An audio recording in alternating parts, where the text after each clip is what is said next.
بسم اللہ الرحمن الرحیم۔ رسول اللہ صلی اللہ علیہ وآلہ وسلم نے فرمایا، مسلمان شخص کی اپنے مسلمان بھائی کے لیے وہ دعا قبول ہوتی ہے جو اس کی غیر موجودگی میں کی جاتی ہے، اور دعا کرنے والے کے پاس ایک فرشتہ مامور ہوتا ہے۔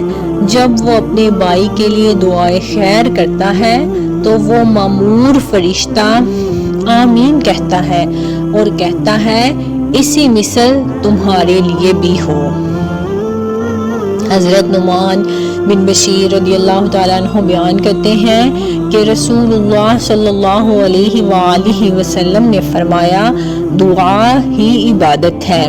پھر آپ نے یہ آیت پڑھی، تمہارے رب نے فرمایا، مجھ سے دعائیں کرو، میں تمہاری دعائیں قبول کروں گا۔ حضرت انس رضی اللہ تعالیٰ عنہ بیان کرتے ہیں، رسول اللہ صلی اللہ علیہ وآلہ وسلم نے فرمایا، دعا عبادت کا مغز ہے۔ حضرت ابو ہریرہ رضی اللہ تعالیٰ عنہ بیان کرتے ہیں، رسول اللہ صلی اللہ علیہ وآلہ وسلم نے فرمایا، اللہ کے ہاں دعا سے بہتر کوئی چیز نہیں۔ حضرت انس رضی اللہ تعالیٰ عنہ بیان کرتے ہیں، رسول اللہ صلی اللہ علیہ وآلہ وسلم نے فرمایا،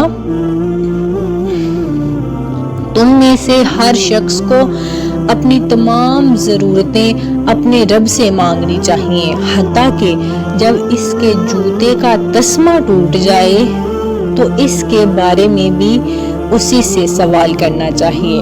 مزید پیاری پیاری ویڈیوز دیکھنے کے لیے ہمارے چینل کو سبسکرائب کریں، بیل آئیکن کو پریس کریں۔ شکریہ۔